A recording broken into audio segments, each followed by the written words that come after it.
Buenas noches a todos y todas que sintonizan estos live del Bufete Emanueli. Estamos aquí otro jueves con un tema interesantísimo. Esta vez nos hemos salido un poquito del tema que habíamos estado elaborando bastante, que es la Autoridad de Energía Eléctrica, los procesos de promesa y este contrato de Luma Energy. Precisamente hoy había una vista congresional sobre ese tema y la transformación de la Autoridad de Energía Eléctrica. Hoy queremos hablar sobre, hemos titulado este live Colonialismo igual a esclavitud, y es que también desde hace ya unos años, quizás podemos decir con un poquito más de precisión, desde que se resolvió el caso de Sánchez Valle, pues hemos estado hablando constantemente de la colonia y de cómo Puerto Rico, ¿verdad?, es una colonia de los Estados Unidos. Y nos acompaña en la noche de hoy Derlin Rodríguez Malavé. Ella acaba de obtener su grado en Derecho de la Universidad Interamericana y nos acompaña en la noche de hoy. Ella está preparándose para estudiar para la reválida y que podamos darle la bienvenida formal a la profesión, y nos acompaña en la noche de hoy porque ella ha estudiado este tema del colonialismo, la cláusula territorial de la Constitución de los Estados Unidos bajo la cual cae Puerto Rico, y es autora de un artículo de revista que tiene que ver con este tema. El artículo está escrito en inglés y se llama Promesa, Another Consequence of the Constitutionality in Firm Interpretation of the Territorial Clause. Y ella nos va a estar hablando un poco sobre lo que pudo plasmar en ese artículo, y vamos a entrelazarlo con otras cosas que están sucediendo también, porque dentro de los procesos de promesa pues hay casos que están atendiendo este tema en particular. Así que le doy las gracias a Derlin por estar disponible esta noche para tocar este tema que ciertamente levanta muchas pasiones, pero es interesantísimo y que me gusta y que me alegra que podamos desarrollarlo como siempre hacemos, en arroz y habichuelas, para que todos los que nos ven pues puedan entender de estos temas, ¿verdad?, que tienen que ver con derecho constitucional, internacional, etcétera. Así que muchas gracias, Derlin, por acompañarnos en la noche de hoy. Antes de comenzar, siempre tengo que agradecer a la delegación de Ponce del Colegio de Abogados y Abogadas de Puerto Rico, que como siempre pues auspician estas programaciones y comparten el Facebook Live para que podamos llegar a más personas. Así que la delegación ya casi se está despidiendo para comenzar otro término. Así que muchas gracias a la delegación por ser una importante pieza en estos esfuerzos por traer información pertinente y necesaria para todos y todas los que nos escuchan. Así que quiero decir dos cosas antes de que empecemos con la materia, y es que Derlin, además, ¿verdad?, de haberse graduado, y la felicitamos por su triunfo en la Escuela de Derecho de la Interamericana, ella dirigió la revista jurídica de la Interamericana y también trabajó en el Bufete Emanueli. Nos ayudó en algunos asuntos relacionados al RSA, al Acuerdo de Reestructuración con los bonistas de la Autoridad de Energía Eléctrica, y también en cuanto al asunto del sistema de retiro. Y esperamos, ¿verdad?, que cuando ella termine ese trámite de la reválida y juramente que nos sentemos a hablar, porque a la verdad que eres una abogada muy talentosa, Derlin, lo decimos. Muchas gracias. Mucha sinceridad. Así que por eso te invitamos, porque tienes esta preocupación por estos temas fundamentales para el pueblo de Puerto Rico, tienes la disciplina y la rigurosidad para investigarlos a cabalidad, y queremos escucharte, ¿verdad?, cuáles fueron tus hallazgos y recomendaciones en este artículo que está próximo a publicarse en la revista de la Interamericana. Y entrando ya en el tema del artículo de revista, me gustaría que pudieras comenzar con un breve, ¿verdad?, trasfondo de qué se trata, para después entrar en más detalle, pero también qué fue lo que te motivó a escoger este tema para elaborarlo en un artículo de revista. Claro que sí, pues mira, básicamente a mí lo más que me motivó a trabajar sobre este tema, además, ¿verdad?, del interés que creo en mí cuando pude trabajar con ustedes y tener la experiencia de ver realmente el alcance de lo que es Promesa, ¿verdad?, y todas sus implicaciones y todas las ramificaciones de la manera, ¿verdad?, en que nos afectan, porque nos afectan de manera económica, social, política, en todos los aspectos de la vida del puertorriqueño. Así que, pues, a mí me apasiona muchísimo el derecho constitucional y por eso fue que quise entonces abundar un poquito más en ver realmente cómo entonces es que Promesa, ¿verdad?, manifiesta o se cristaliza en este colonialismo, en este limbo jurídico al que estamos sometidos debido a la cláusula territorial y la interpretación maleable que se le ha dado respecto a Puerto Rico. Así que básicamente eso fue lo que me motivó, me dio mucha curiosidad intelectual en ese aspecto y me puse a investigar.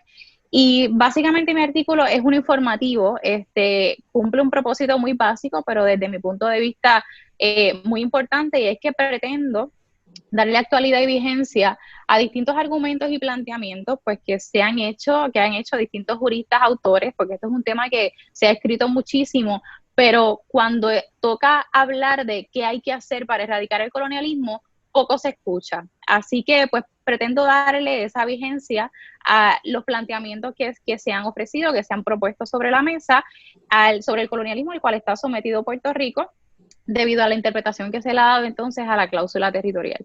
Yo entiendo que para comenzar a abordar este tema, primero hay que conocer, ¿verdad?, qué es una colonia. Se ha definido colonia como un territorio subordinado política, cultural, económicamente, por uno más desarrollado en el que el poder legislativo y mucha de la administración descansa en el país que lo controla. Así que de entrada hay algo que es muy importante, y es que para entender el estatus político de Puerto Rico y este tema del colonialismo es fundamental tener unas nociones básicas de ese trasfondo histórico, que son el tracto que nos lleva de la mano a decir, ¿verdad?, cómo fue que llegamos hasta aquí. Y obviamente esas nociones del derecho constitucional, especialmente aquellas que van dirigidas a la interpretación que se le ha dado a esta cláusula a través de la jurisprudencia, ¿verdad?, del Tribunal Supremo de Estados Unidos. Para aquellos que no conocen qué es la cláusula territorial, es una disposición de la Constitución de Estados Unidos que establece que el Congreso tendrá la facultad para disponer y formular todos los reglamentos y reglas necesarias con respecto a un territorio y otras propiedades que pertenezcan a Estados Unidos. Esta es la disposición constitucional que ha facultado al Congreso para legislar sobre los territorios en muchísimos aspectos, y que pues obviamente es la disposición constitucional que validó y que Promesa expresamente así lo dispone, donde el Congreso pues deriva su poder para imponernos promesas sin ningún tipo, ¿verdad?, de participación democrática alguna. Y nótese de entrada, o sea, para poder comenzar y que la gente comprenda esto, porque es un tema un poquito árido, esa disposición constitucional nada menciona sobre la distinción entre territorios incorporados y territorios no incorporados. Así que no surge expresamente del texto de la Constitución este tipo de distinción, y como veremos más adelante, pues es una criatura jurisprudencial del Tribunal Supremo de Estados Unidos. Y por otra parte, es importante notar algo que pues a veces parece insignificante, pero no, es muy importante, que cuando leemos territorios y otras propiedades en esa disposición constitucional, el efecto que tiene es que se agrupa lo que son los territorios con otras propiedades. Y como hemos visto, y la historia dicta, se nos ha tratado, siendo un territorio, como mera propiedad. Y como ha dicho la licenciada Jessica en muchísimos otros foros, hay un detalle muy importante, y es que en este territorio que se ha tratado como mera propiedad vive gente. Y esto es sumamente crucial para entender por qué se nos ha tratado entonces como mera propiedad o como colonia. Así que vamos a hacer un breve trasfondo histórico, muy breve obviamente, aquí ha ocurrido muchísimo, pero voy a intentar, ¿verdad?, trazar las líneas de lo más importante. Antes de la guerra hispanoamericana, los territorios se adquirían con la visión de eventualmente ser admitidos a la Unión, y en ese sentido, esos territorios eran parte de Estados Unidos, tanto en el sentido doméstico como en el sentido internacional. Así que hasta ese momento, pues la Constitución seguía la bandera, eso quiere decir que le aplicaba la Constitución a esos territorios. Sin embargo, con la adquisición de las nuevas colonias que se dieron al comienzo de la formación de lo que se conoció como el Imperio Americano, se desvió un tanto de esa norma. Así que, ¿por qué? Como sabemos, el Tratado de París en el 1898, España cedió a Cuba, las Filipinas, Guam y Puerto Rico a Estados Unidos. Sin embargo, el Tratado de París demostró concluyentemente, ¿verdad?, que estos territorios no habían sido adquiridos para convertirse en estados, sino para mantenerse como colonia y meras posesiones por tiempo indefinido. Así que en ese momento surgieron muchísimas interrogantes, como por ejemplo, pues, cuál iba a ser la condición internacional de estas colonias, cómo se iban a tratar estas colonias bajo la Constitución Federal, qué poderes iba a tener el Congreso sobre ellas, y más importante aún, entonces, qué derechos y algunos iban a tener los habitantes de esas colonias, porque no eran tierras sin gente, eran pues, tierras habitadas. Así que, ¿cuál fue la razón de este trato distinto? Pues la historia dicta y los tratadistas y muchos autores en sus obras recogen, ¿verdad?, que uno de los fundamentos principales era que los puertorriqueños no estaban listos para autogobernarse y que necesitaban un periodo de aprendizaje, pero valga decir que fue un periodo de aprendizaje cuya duración nunca se especificó y que era necesario, según Estados Unidos, para poder extenderse ese derecho de autogobernarse, no para convertirse en Estado, sino para que funcionara entonces como una dependencia de los Estados Unidos sujeto a los poderes plenarios del Congreso, bajo la cláusula territorial. Y con ese proceso de aprendizaje, pues se habló de ese proceso de asimilación cultural, política, de idioma, pero esa es la manera linda de decirlo, porque todo esto generó un debate, ¿verdad?, muy fuerte, que promovió declaraciones, ¿verdad?, de parte de diferentes personas de la comunidad jurídica, profesores, como por ejemplo Simeon Baldwin, de Yale, en esa época, en uno de sus artículos, y voy a citar a verbatim, no voy a decorar las palabras que utilizó, él escribió: nuestra constitución fue hecha por personas civilizadas, refiriéndose a la constitución de Estados Unidos. Darle esos beneficios a las personas parcialmente civilizadas de las Filipinas y a los ignorantes y bandidos sin ley que infestan a Puerto Rico, ciertamente sería un gran obstáculo para el mantenimiento de un gobierno eficiente. Así que básicamente esta era la realidad que compartían muchas personas en la época. Esa era una de las visiones que se compartía y que se discutía. Como vimos, esta visión pues fue compartida por ciertos jueces también del Tribunal Supremo Federal en los famosos casos insulares, que hablaremos de ellos más adelante, donde nos llamaban salvajes, savage people. Esto es constatable porque así mismo se han publicado literalmente. Así que, pues, dada esta visión, la teoría de los imperialistas triunfó. ¿Qué quiere decir esto? Pues que Estados Unidos podía adquirir colonias y gobernarlas bajo su poder absoluto e indiscutible, que le confería entonces la cláusula territorial sin tener que integrarlos a la Unión. Así que la Constitución pues no iba a seguir la bandera, y esto fue muy importante para dos tipos de proteccionistas que se recogen en diferentes obras. Por ejemplo, estaba el proteccionista preocupado por un aspecto no económico, que esos eran los que querían prevenir la extensión de la ciudadanía americana a personas de diferentes razas, porque para entender esto hay que entender también el contexto histórico de corte racista mayormente, pero también estaba el proteccionista preocupado por el aspecto económico, porque temían la influencia que tenía Puerto Rico y las Filipinas en los mercados de Estados Unidos. Y este aspecto económico es fundamental entenderlo, porque es importantísimo para perfilar el interés económico que genera una colonia. Específicamente, la historia dicta, ¿verdad? Y es un dato constatable. Para el 1900, Puerto Rico ocupaba la posición número 5 como uno de los mercados más grandes de productos americanos en Latinoamérica, en la posición número 27 a nivel mundial. Para el 1910, o sea, 10 años más tarde, era el número 4 en Latinoamérica y el número 11 a nivel mundial. Así que desde comienzos del 1900, Puerto Rico era un excelentísimo mercado para los negocios de Estados Unidos, más en esa época, ¿verdad?, de esa creación del imperio colonial. Sin embargo, aún así, los puertorriqueños eran vistos como un tipo de humano subdesarrollado, incapaz de autogobernarse, y no incapaz por falta de conocimientos especializados en gobernanza y administración, no, era esa incapacidad que se veía porque se nos veía como personas no civilizadas. Así que, pues, no duró mucho esa noción de Estados Unidos de que podía adquirir territorios para propósito de su imperio sin...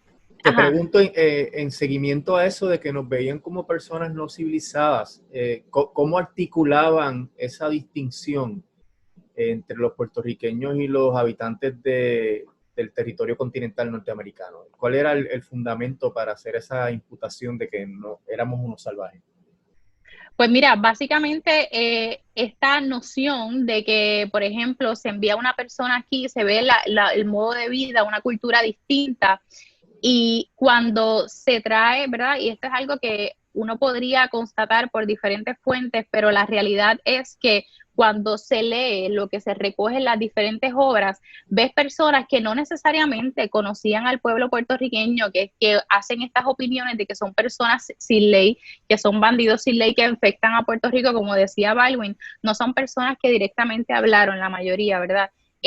Con estos puertorriqueños. Es una noción de superioridad racial, que es lo que se recoge en este tipo de obras. Así que básicamente es un fundamento que uno podría argumentar muy subjetivo y acomodaticio de la época. Así que, recogiendo donde me quedé,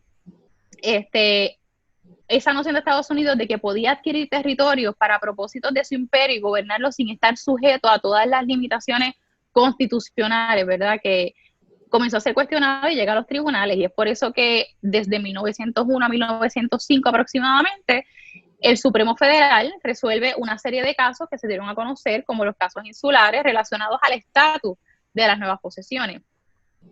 Así que, como vamos a ver, ¿verdad? Y voy a ser muy breve porque voy a dialogar, ¿verdad? Voy a tocar solamente a Downs versus Bidwell porque son una serie de casos, ¿verdad? Muy importantes. Fue el Tribunal Supremo de Estados Unidos el que validó un trato desigual. ¿A qué me refiero?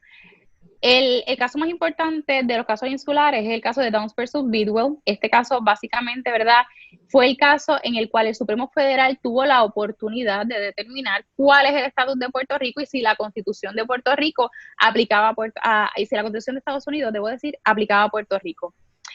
Este caso, en palabras de otros tratadistas y autores, recogen la controversia de esta manera. Y es muy interesante ver, ¿verdad?, cómo se acomodan estas visiones. Hay autores que sostienen que este fue el caso en el cual efectivamente se cuestiona el derecho de Estados Unidos a establecer un imperio colonial, pretendiendo ser dueños de territorios a los cuales la Constitución se pretendía no le aplicaba de manera automática, siendo esta la ley suprema. Y decían, pues, ¿cómo es esto posible? Pues en este caso se emitieron varias opiniones, fue una corte muy fragmentada, pero también hay que entender y ver no solamente los hechos y el derecho y cómo el Tribunal Supremo lo aplica, sino cuál era la corte, en qué contexto se dio esto, cómo pensaban esos jueces, por qué se emitieron esas opiniones. Así que una de esas opiniones fue la del juez Henry B. Brown, quien se caracterizó por ser notoriamente insensible en cuestiones de igualdad racial. Fue el autor mayor de la opinión mayoritaria, ¿verdad?, de Plessy. Brown era de la opinión en este caso y decía que el poder de adquirir territorios a través de tratados implicaba no solamente el poder de gobernar esos territorios, sino que el Congreso también tenía el poder de determinar cuáles términos y tratamientos iban a recibir esos habitantes por parte de Estados Unidos. Y por otra parte, ¿verdad?, para hacer un resumen de estas opiniones, el juez Edward White, que fue la opinión que triunfó finalmente, llega a la misma conclusión que Brown, pero con una semántica distinta. Esta vez fue un poco más ecuánime, quizás para hacer más fácil y más digerible lo que es el tema, ¿verdad?, del colonialismo. White indicó que Puerto Rico no había sido incorporado por la mera cesión del Tratado de París y que para que fuera entonces incorporado, el Congreso, en su sabiduría, en sus palabras, debía determinar si ese territorio adquirido había alcanzado un nivel apropiado para ser admitido y merecedor de formar parte del Imperio Americano. Y por consiguiente, White pues sostiene que como dueño de Puerto Rico, pues Estados Unidos podía retenernos como mera posesión. Así que White abre la puerta a esa interpretación maleable de que un territorio, en este caso Puerto Rico, iba a ser extranjero en el sentido doméstico.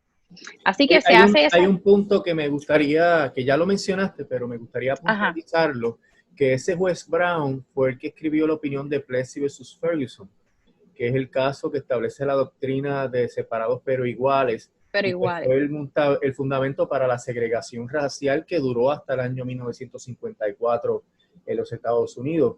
Y en una anécdota un poquito más liviana, pues cuando fuimos al Tribunal Supremo el pasado octubre, que estuvimos en el salón de los abogados y abogadas en el Tribunal Supremo. ¿Quién estaba al frente, Jessica? Nos sentamos, el Tribunal Supremo tiene unas pinturas de todos los jueces que ya han fallecido y cuando nos sentamos, la pintura enorme, el juez Brown.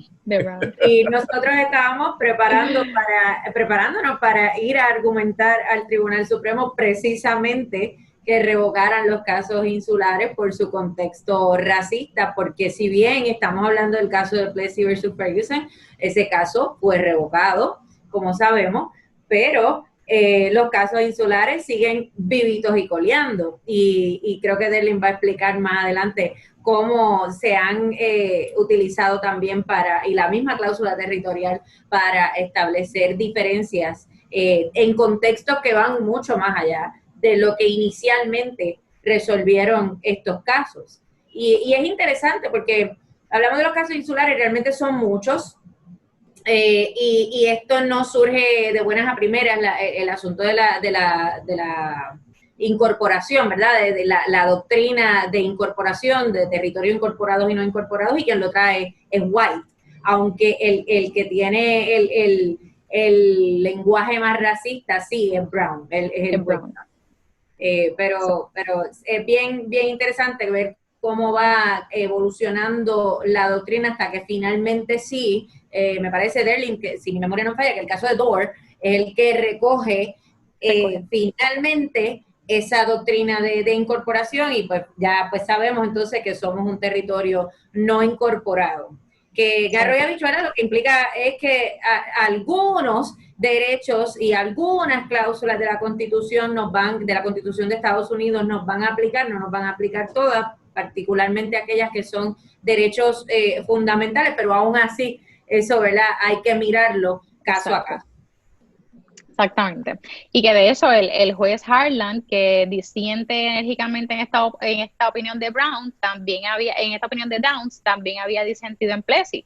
Pero en esta ocasión en Downs, Harlan fue muy claro porque él entendió y fue, ¿verdad?, tajante al decir que Estados Unidos no podía establecer un sistema colonial. Él específicamente argumentó que Estados Unidos pues se regía por una constitución escrita y que era la ley suprema y la única fuente de poder del gobierno. Entonces, pues que la idea que se pretendía sostener de que Estados Unidos podía, por conquista o por tratado, retenerlos como meras colonias, pues era completamente inconsistente con el espíritu y el texto de la Constitución de Estados Unidos. Así que él fue bien claro en establecer esa postura. Y contradice la Declaración de Independencia.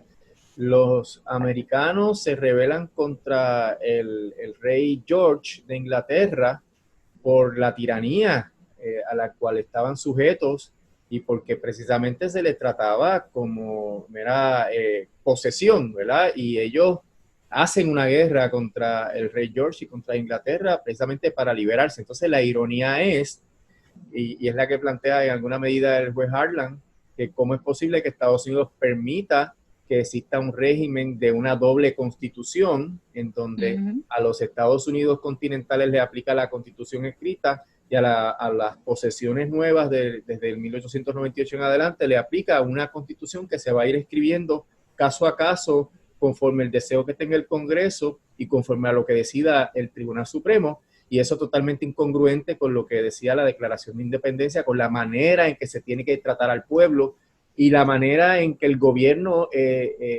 tiene poderes, pero son delegados por el pueblo, y no al revés. Y peor aún que esto parte, como ya Derlin mencionó, de la premisa de que nosotros somos distintos, ¿verdad? Tenemos otro idioma, tenemos otra cultura, incluso otro sistema judicial, ¿verdad? Venimos de otra corriente, y eso nos hace menos.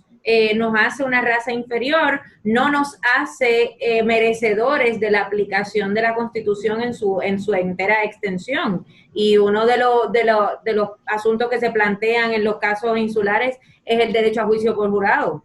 Y eso se vino a discutir incluso en el caso de Balzac, que vino muchos años después, donde todavía en ese momento dicen No, es que ellos no están, los puertorriqueños no tienen la capacidad de entender un proceso como el de juicio por jurado, a pesar de que aquí se celebraban juicios por jurado ya. Y todavía en ese momento se está dando la discusión de si nos aplica o no nos aplica la Constitución, si nos convertimos en un territorio incorporado por el hecho de que tuviéramos la ciudadanía ya para ese momento, y aún así el Tribunal Supremo se rehúsa y dice no, porque en ese momento entonces ya era más una cuestión para justificarlo, no es que tiene que el Congreso decir expresamente que quiere que Puerto Rico sea un territorio incorporado, y como no lo dijeron en la ley Jones, pues no va a aplicar.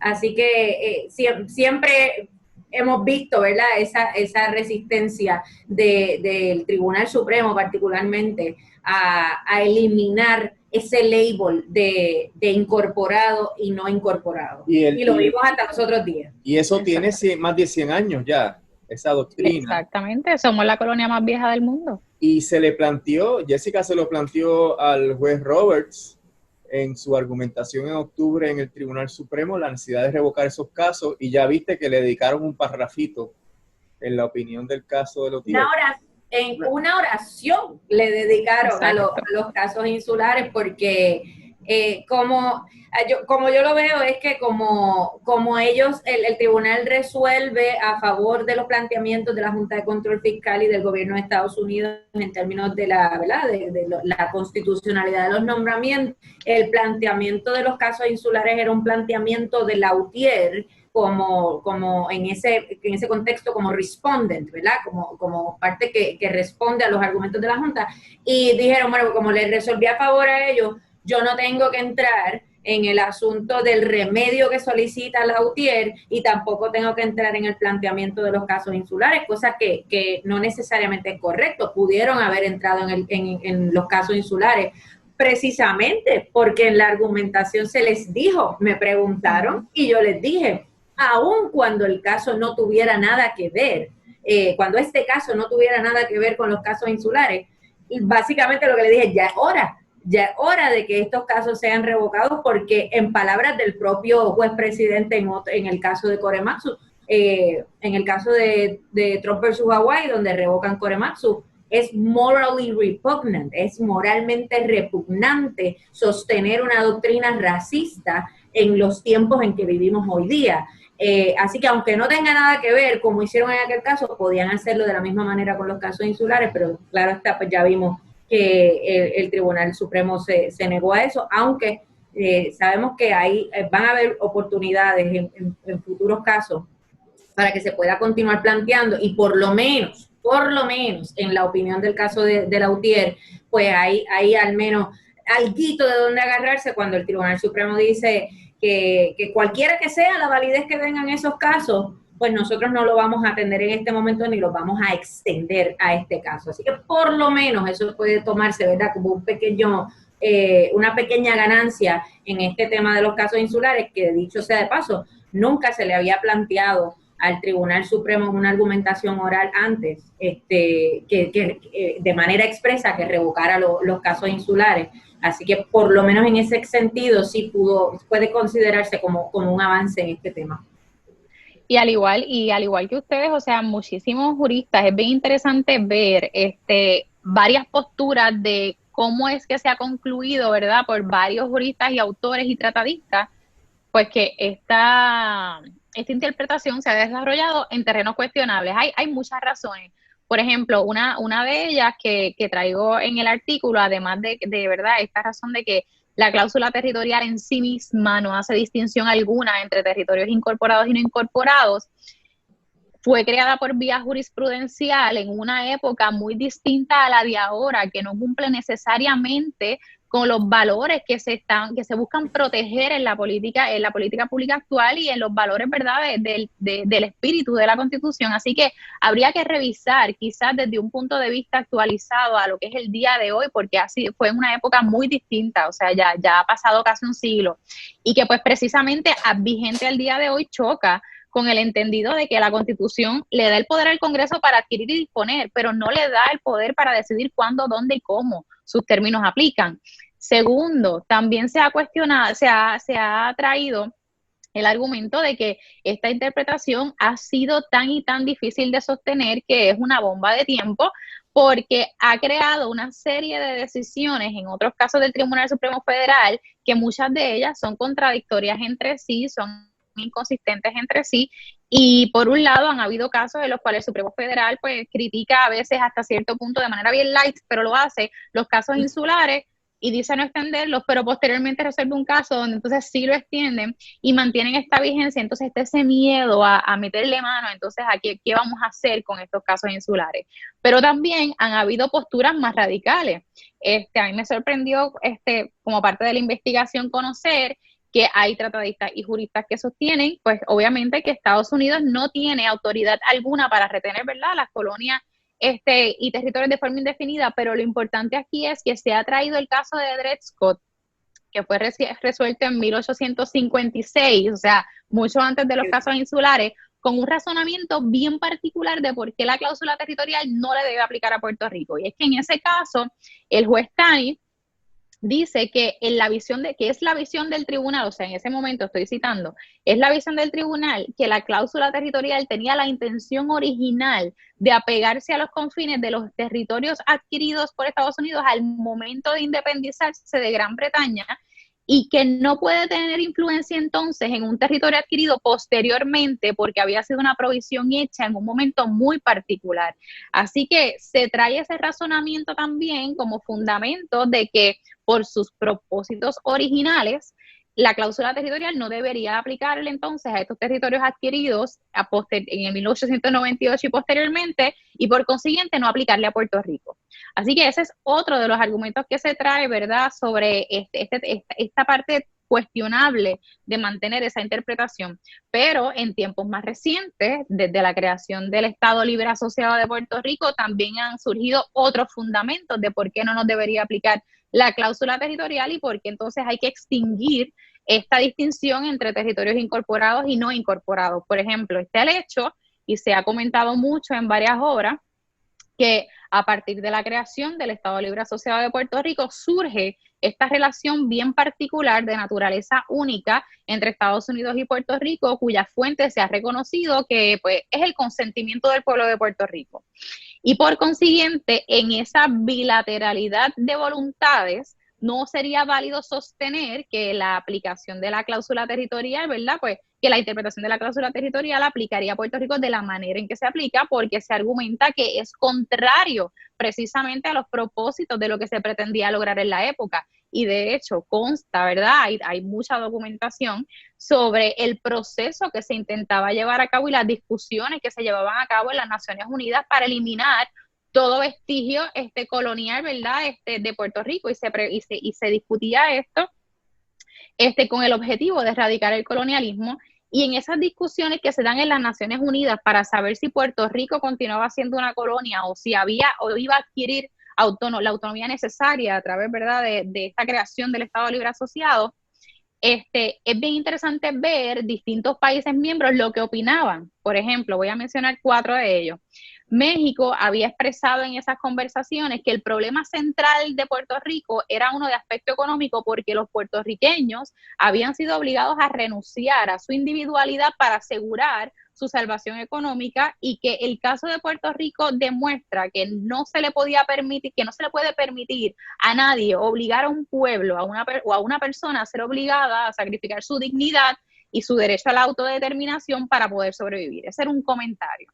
Rusia, por su parte, denunció que la situación económica de Puerto Rico, la situación económica desesperada que vivía Puerto Rico en esa época, era un resultado directo del imperio colonial al cual estaba sujeto Puerto Rico.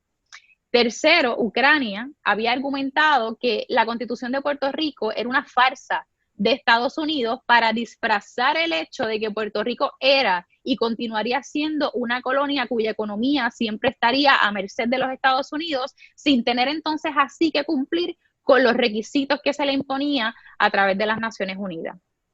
India, por su parte, argumentó que el estatus del Estado Libre Asociado no representaba necesariamente ningún tipo de logro de autonomía, o ningún tipo de ejercicio al derecho a la autodeterminación, y que por el contrario, lo que Puerto Rico estaba enfrentando era la manera en que Estados Unidos le imponía un colonialismo disfrazado. Así que es bien importante, es bien interesante ver y leer, ¿verdad?, cuáles eran las posturas de estos países, cómo era que Puerto Rico se veía en los ojos a nivel internacional. Y necesariamente pues tendríamos que preguntarnos, yo creo que la pregunta clave es entonces, para el que tenga dudas realmente si somos una colonia o no, ¿cómo reconciliamos el hecho de que el Congreso tenga el poder continuo para legislar directamente para Puerto Rico de forma unilateral en un sinnúmero de situaciones, inclusive de índole puramente local, sin permitirnos tan siquiera participación democrática? ¿Cómo eso puede ser cónsono con los principios de un gobierno propio por consentimiento? Déjame traerte un detalle que es pertinente, me gustaría tu comentario, y es que la jueza Sonia Sotomayor, en su concurrente en la opinión del caso de Lutier, que es una disidente, pero que termina como concurrente. Trazada. Sí, ella plantea que tiene una duda muy importante, y es sobre si al Congreso haber llegado al entendido que generó la Constitución del Estado Libre Asociado, y donde se delegó a los puertorriqueños un gobierno local, que siempre ha estado claro, porque desde las vistas congresionales, cuando se aprobó la Ley 600 y las leyes que se aprobaron para ratificar la Constitución, siempre quedó claro que Puerto Rico seguía bajo la cláusula de los territorios. Pero esa fue la gran metáfora o mentira, ¿verdad?, dependiendo cómo uno lo quiera ver, de que el Estado Libre Asociado resolvió el problema colonial. Se le dijo a las Naciones Unidas que ya Puerto Rico era un territorio que tenía gobierno propio, gobierno autónomo, que no necesitaba entonces informarse a las Naciones Unidas sobre el desempeño del territorio, y que por ende Estados Unidos estaba libre ya de toda obligación ante la ONU por el territorio de Puerto Rico. Pues se vendió esa idea, y la ONU, en una decisión bastante dividida, ¿verdad?, votó a favor de liberar a Estados Unidos de las obligaciones de decirle a la ONU cómo estaba el territorio, a la luz de esa metáfora de lo que se llamó, ¿verdad?, el compact, ¿verdad?, in the nature of a compact, que muchos casos luego fueron desmantelando esa visión, y finalmente el caso de Sánchez Valle acabó con esa teoría del compact, porque nunca el contrato, ¿verdad?, el convenio entre Estados Unidos y Puerto Rico rompió la cadena de la cláusula territorial. Y la jueza Sotomayor dice, bueno, pero se les dio un gobierno local, se les dieron unos derechos democráticos, y ahora viene el Congreso y unilateralmente cambia esa delegación de poder y establece una junta de control fiscal por la cual nadie ha votado, y ellos son los que controlan los asuntos del territorio. Así que ella dice que esa pregunta hay que responderla, porque en realidad hay una incongruencia sobre el poder de la cláusula territorial de disponer de los territorios, y ella plantea que podría ser que ya Estados Unidos dispuso en alguna medida de Puerto Rico al haberle concedido una serie de derechos, y que eso no se puede virar para atrás. ¿Qué opinas?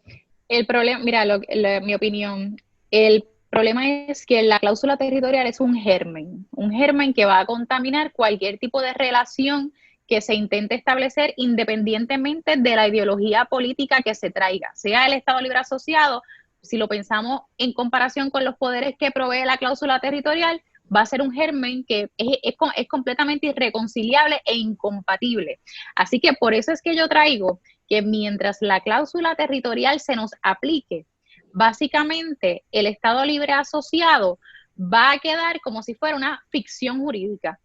No se va a poder realmente cristalizar los propósitos de lo que se pretendía en sus inicios si nos mantenemos manchados por el germen de la cláusula territorial.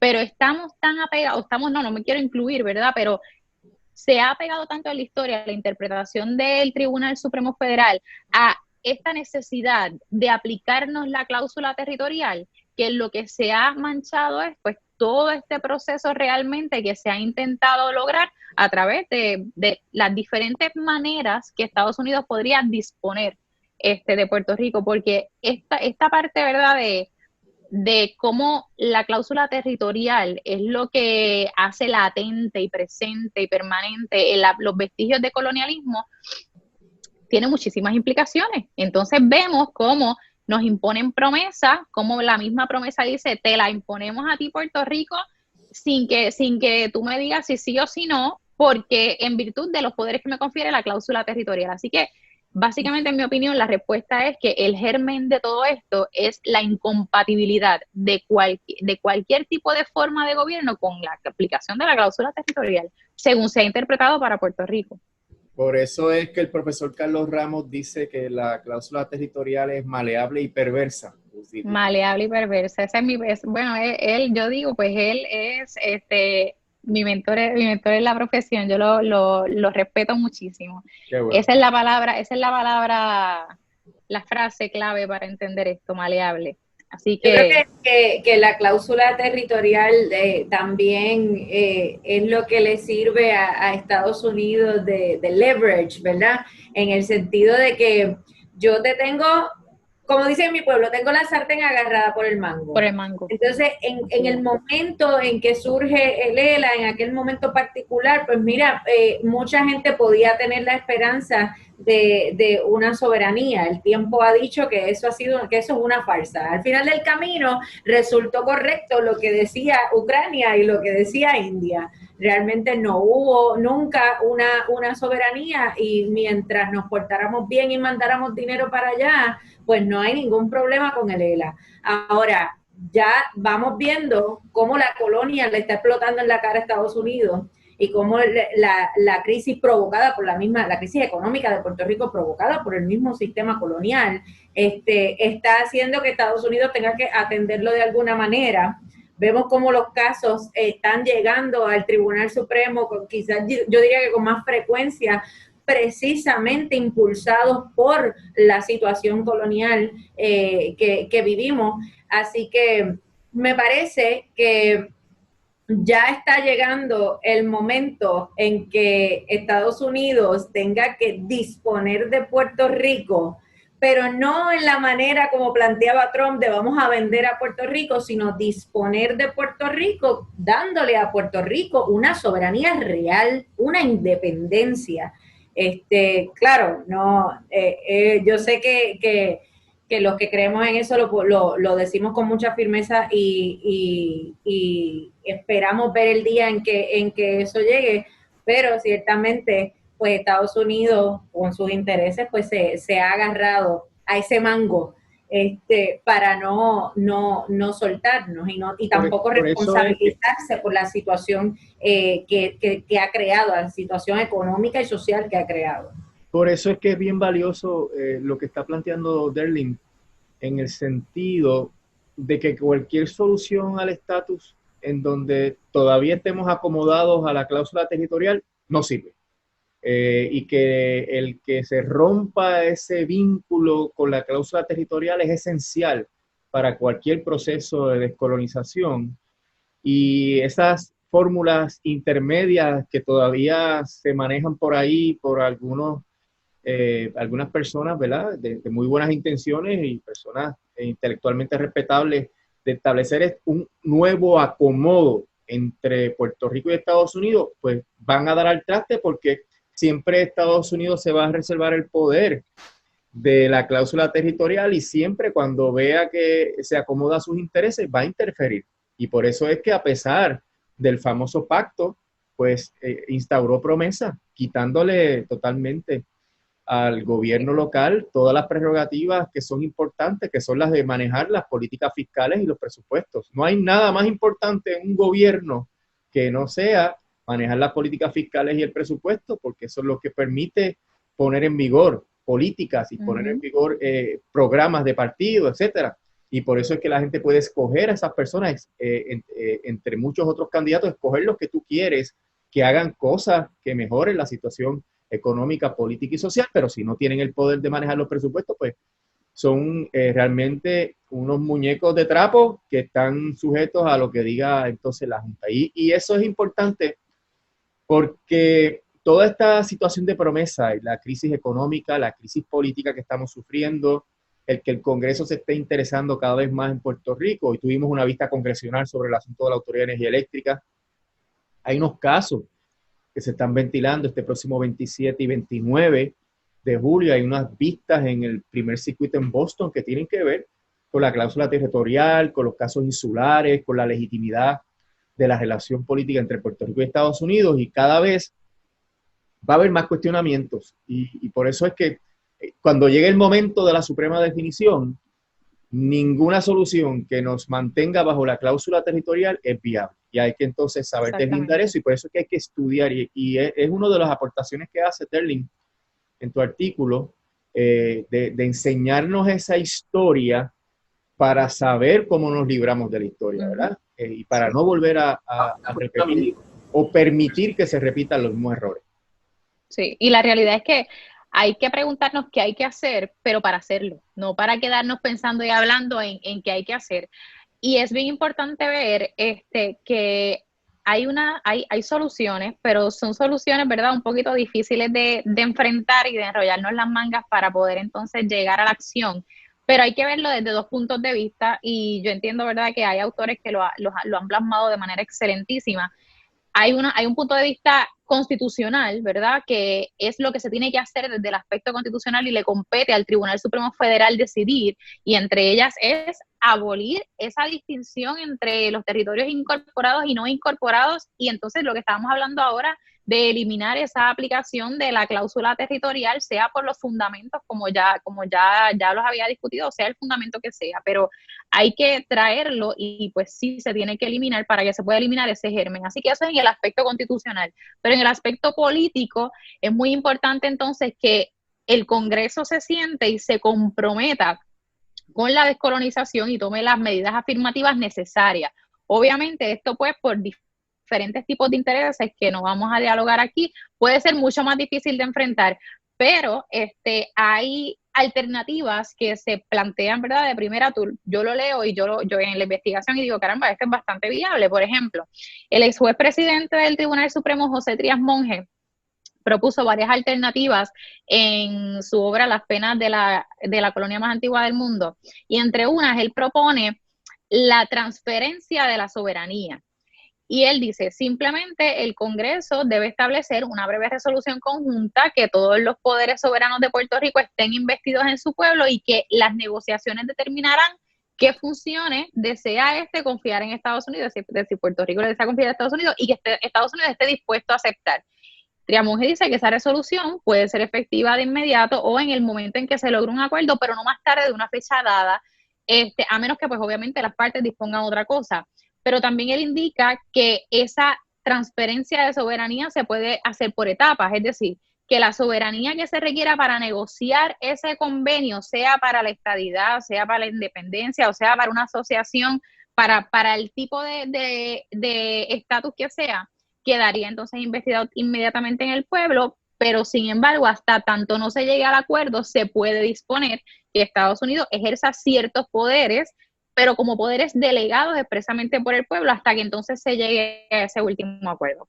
Obviamente, si se mantiene, como hemos dicho ya, la cláusula territorial, pues nada de esto, pues volvemos al punto cero.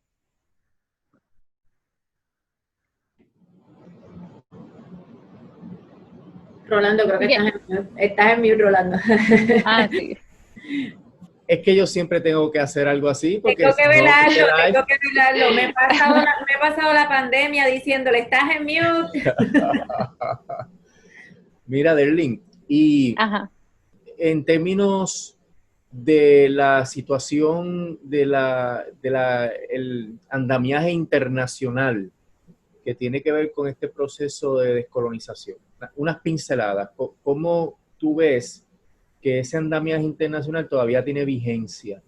Porque, ¿A qué te refieres con el andamiaje internacional? Bueno, me refiero a las resoluciones de las Naciones Unidas que reconocen el derecho de los pueblos a la autodeterminación y la independencia, y el papel que esa legislación internacional rinde ahora, porque o sea, Puerto Rico lleva en este dilema desde antes del año 52, porque todos estos debates se dieron y los partidos de oposición al Partido Popular Democrático, que era el que promovía esto, plantearon desde el principio este problema.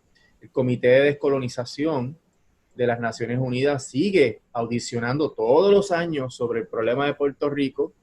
El asunto no pasa a la Asamblea, creo que una sola vez pasó a la Asamblea, porque es un comité de las Naciones Unidas que escucha los planteamientos y todos los años hay una peregrinación hacia las audiencias del Comité de Descolonización, y antes eran los independentistas, pero ahora van de todos los sectores políticos. Y desafortunadamente las Naciones Unidas no han podido articular una respuesta al problema. Obviamente el poder económico y militar que tiene Estados Unidos influencia mucho los votos. Así fue que lograron, ¿verdad?, en el 1952 que las Naciones Unidas dijera que Puerto Rico cumplía con los parámetros de un territorio con gobierno propio, ¿verdad? Pero ¿tendrá eso alguna vigencia o validez a estas alturas? ¿Será una herramienta que esté disponible o eso ya no tiene, como ya quedan tan pocas colonias, que eso es uno de los issues? Pues mira, realmente yo no profundizo en mi artículo en el tema del derecho a la autodeterminación, pero lo que sí es una realidad innegable es que erradicar el colonialismo no es una situación de establecer mera igualdad. O sea, erradicar el colonialismo es una situación de vindicar los derechos del pueblo a la autodeterminación como un derecho inalienable al ser humano que no debe ser renunciado. Y desde ese punto de vista, pues habría que analizar, ¿verdad?, esos argumentos, pero sí es una alternativa. Yo entiendo, ustedes saben quién estaría en posición de dialogar de ese tema de la autodeterminación aquí. Tenemos un excelente artículo de una de nuestras compañeras que ella habló muchísimo de la autodeterminación y ciertamente yo sé que ella podría contribuir mucho en esa conversación. ¿Te refieres a Sara? A Sara. A Sara Robles, seguro. Sí, en su momento la podemos también entrevistar y hacer un live con ella. Porque sí, efectivamente, no solamente está la lucha jurídica y política dentro de Puerto Rico y en el Congreso, está también la opinión de los diferentes países. Estados Unidos, con esta presidencia de Trump, se ha aislado del mundo y está actualmente haciendo el hazmerreír de la comunidad internacional. Reconocen lo peligroso que es Trump, pero en realidad, y ya hay muchos chistes de eso, ¿verdad? Los jefes de Estado de los otros países desarrollados no le tienen ningún respeto a ese señor. Y podría esto cambiar el paradigma si eventualmente pues, Trump sale de la presidencia, podría haber un reforzamiento de los principios de la libre determinación y la independencia, pero eso no va a ocurrir, a mi juicio, ¿verdad? Eso es parte de las herramientas que existen, pero eso no va a ocurrir hasta que aquí podamos organizar una respuesta congruente con nuestras circunstancias económicas y sociales que fuerce a los Estados Unidos a actuar. Y eso es lo que los americanos han utilizado como excusa para no trabajar el problema de Puerto Rico. No, es que ustedes tienen que ponerse de acuerdo, pero no, tiene que ponerse de acuerdo el poder colonial. Es el que tiene que tener la voluntad de iniciar un proceso de descolonización, porque si no ocurre de esa manera, lo que queda como remedio es básicamente la revolución. Y eso pues, somos un pueblo, ¿verdad?, que ha tratado de evitar ese conflicto por mucho tiempo. Pero me parece que la situación es insostenible. Es insostenible en términos políticos, porque tenemos esta Junta de Control Fiscal que está haciendo un derroche, ¿verdad?, de poder colonial cuando nadie ha votado por ellos y cuando nadie tiene control sobre las decisiones que ellos toman, que son a su sola discreción, y donde ellos fijan la política económica y financiera y los presupuestos de Puerto Rico sin manera de tú controlarlos.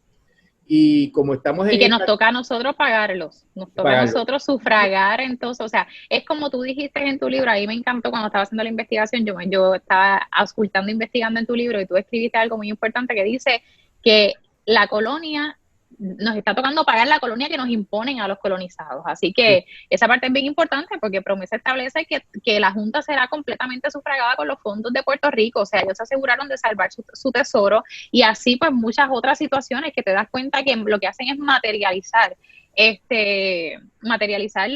lo que es la colonia, el colonialismo. Sí, y entonces como tenemos esta situación donde hay una gente que nadie escogió y que está decidiendo la política financiera y para colmo tienen una visión neoliberal, republicana, de austeridad, de darle todo a los ricos para ver si eso percola y beneficia a los pobres. Teorías económicas que han fracasado estrepitosamente en otros países. Se nos va la vida porque la cosa se va a seguir poniendo peor. Y recuerda que está cooperando en este asunto los desastres y pandemias y terremotos y huracanes que estamos sufriendo porque somos una isla en el trópico que está sujeta a todos estos problemas. Así que el asunto colonial tiene que enfrentarse a una solución lo antes posible porque no tenemos derechos políticos, están controlando todos nuestros derechos y prerrogativas económicas y para colmo no está funcionando. Porque la propia ley promesa establece unos requisitos para lograr que se terminen sus trabajos aquí en Puerto Rico y que la Junta abandone el país, que son imposibles de alcanzar con una economía de enclave colonial que no tiene crecimiento. Si no hay crecimiento, no se va a poder pagar ninguna porción de la deuda que la Junta esté pactando y esto va a ser crisis. Y ahí es que yo creo que dentro del contexto de todos los problemas que Puerto Rico ha tenido, pues la situación colonial se va a hacer urgente, parte de la agenda, porque no nos va a quedar ningún otro recurso. Estoy de acuerdo con eso y vamos, que es que también la Junta no responde a los intereses del pueblo de Puerto Rico, así que en cierta medida, ¿verdad? Lo que hacen es acelerar más el deterioro de Puerto Rico como sociedad y nos empobrece. Y sumándole, ¿verdad?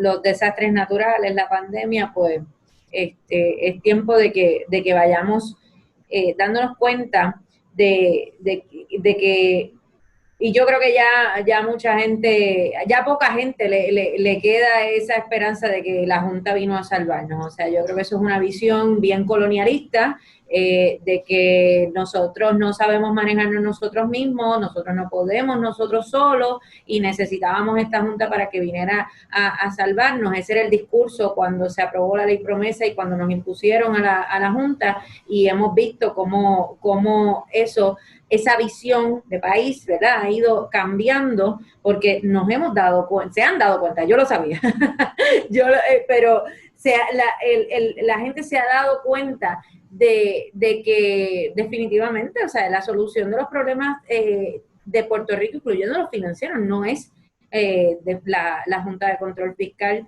ni un ejercicio tan crudo de parte del Congreso de los Estados Unidos mediante la aprobación de esta ley o cualquier otra, ¿verdad?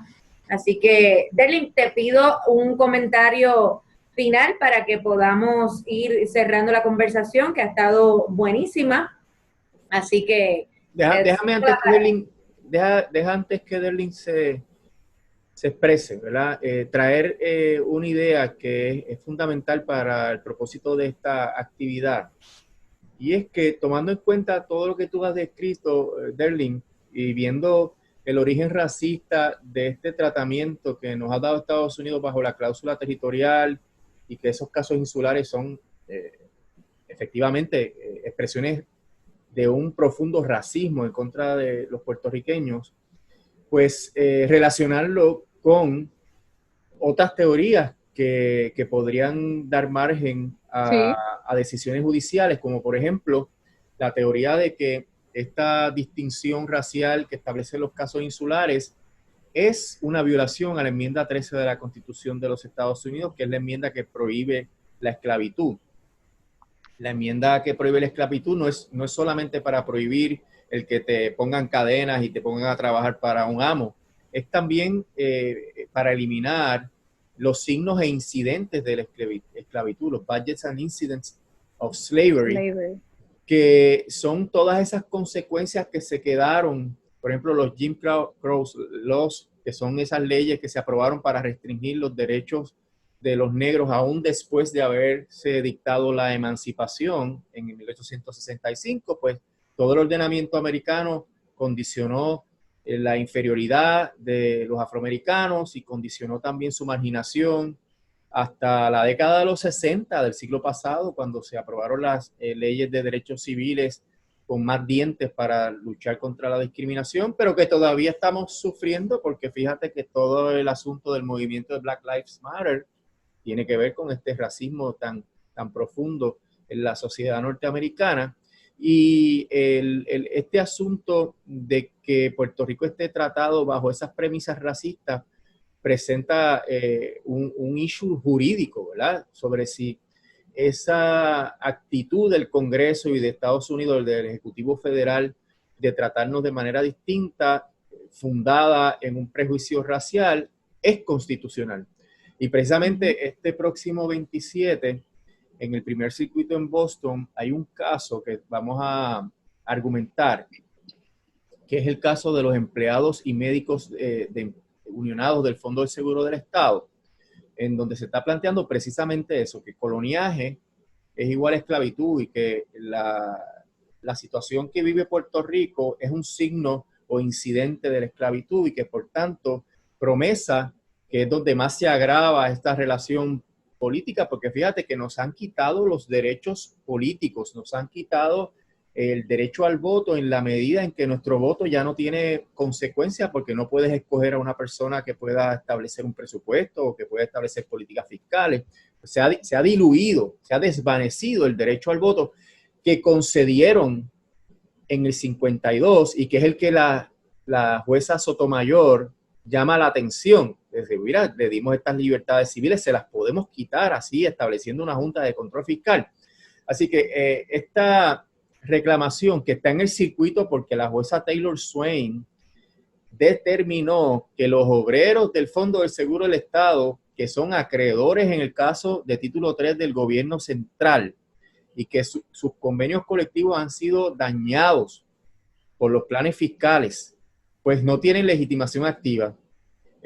Porque alega la jueza Taylor Swain que nosotros estamos alegando un daño generalizado porque no estamos conformes con la manera que el gobierno nos está tratando. Entonces, es una situación, ¿verdad?, bien lamentable que uno tenga que invertir muchos recursos, mucho esfuerzo para lograr que se litiguen detalladamente estos issues tan importantes por cuestiones técnicas de legitimación activa, que es evidente que hay legitimación activa. En el caso de la cláusula de los nombramientos, nadie cuestionó el standing de Lutier. Sí se planteó que podían no tener, pero la jueza resolvió que teníamos standing. ¿Por qué? Porque Lutier es una unión de la Autoridad de Energía Eléctrica, es acreedora de la Autoridad de Energía Eléctrica, tiene un sistema de retiro que se va a perjudicar con el título 3. Entonces, cuando tú haces ese paralelismo con los obreros del Fondo del Seguro del Estado, claro que tienen legitimación activa, claro que han sufrido un daño palpable, concreto, que se podría resolver o aminorar si se declara inconstitucional Promesa. Pero hemos tenido lamentablemente que enfrentar ese obstáculo, obviamente porque los planteamientos sustantivos que se están haciendo en el caso cuestionan las raíces del coloniaje y cuestionan la misma posición que tiene la jueza en los casos de título 3, porque la jueza está ahí por la ley Promesa. La jueza es parte de los instrumentos que tiene el Congreso de Estados Unidos para lidiar conforme a la cláusula territorial y los casos insulares. Y va a ser bien interesante, ¿verdad?, si el Tribunal de Primer Circuito en Boston acepta nuestro planteamiento de que los obreros del Fondo de Seguro del Estado son partes con interés conforme al Código de Quiebra y que en realidad han sufrido un daño concreto por las acciones de la Junta y de Estados Unidos. Así que esto, como habíamos anticipado, la crisis política y económica de Puerto Rico genera oportunidades de litigio. Yo he dicho en muchas ocasiones que el Congreso no se imaginaba cuando aprobó Promesa la cantidad de litigios que se iban a generar, todos lamentablemente a costa de los puertorriqueños, porque todo esto lo pagan los puertorriqueños, pero abrió unas puertas que no existían antes para cuestionar el régimen colonial, porque antes de Promesa, pues, la gente vivía bajo la tesis esta fantasiosa del pacto, aun cuando la cláusula territorial estaba debajo, pero no había una oportunidad de tú decir, mira, esto se agudizó de una manera que estás violando los derechos políticos básicos de cualquier ser humano. Es una cuestión de derechos humanos, derechos de participar políticamente. Y Promesa ha permitido que surjan esos derechos. Y hay otro caso que se va a argumentar el 29 de julio, después del de nosotros, que es el caso de Pinto Lugo, donde también hay unos planteamientos similares que cuestionan el colonial. Así. Yo creo que Manuel lo ha dicho todo, precisamente iba a hacer hincapié en cómo se ha continuado empeorando la situación colonial a un punto, ¿verdad? Perdón, de hacerla ya insostenible. Así que yo creo que es suficiente ya de penitencia para Puerto Rico y esto hay que mirarlo desde el crisol que Manuel trae. Pues Jessica. Y ojo que los casos que está resolviendo el Tribunal Supremo de Sánchez Valle para acá, yo siempre he dicho que son las últimas versiones de los casos insulares. Así que, claro está, hacemos el trabajo de plantear estos asuntos en los foros judiciales, pero siempre digo que hay que ocupar todos los espacios para poder atender estos temas y que cada vez podamos levantar más la voz en estos asuntos, porque al final del camino, ¿verdad? El futuro nos pertenece y nosotros tenemos que decidir cuál es el futuro que queremos para este país. Apenas ayer cumplimos un año de ese maravilloso verano del 2019 donde nos levantamos y dijimos, nosotros no vamos a aguantar la corrupción y el descaro hacia nosotros como puertorriqueños y como pueblo de parte de nuestro gobierno. Así que así mismito tenemos que seguirnos levantando las veces que sea. Así que, Derlin, te agradezco. Gracias a ustedes por la invitación. Muchas gracias. Por estar disponible, gracias por la aportación que has hecho con tu artículo que saldrá publicado próximamente. Ese proceso se vio un poquito atrasado por el asunto de la pandemia, pero estará publicado próximamente en la revista de la Escuela de Derecho de la Universidad Interamericana y estoy segura que servirá como fuente para citar en próximos asuntos que veamos en la esfera judicial. Así que muchas gracias por la oportunidad. Y siempre agradezco nuevamente a la delegación de Ponce del Colegio de Abogados y Abogadas por auspiciar estas programaciones. Así que nos veremos un próximo jueves. Buenas noches a todos y todas. Buenas noches, gracias. Muchas gracias. Hasta luego.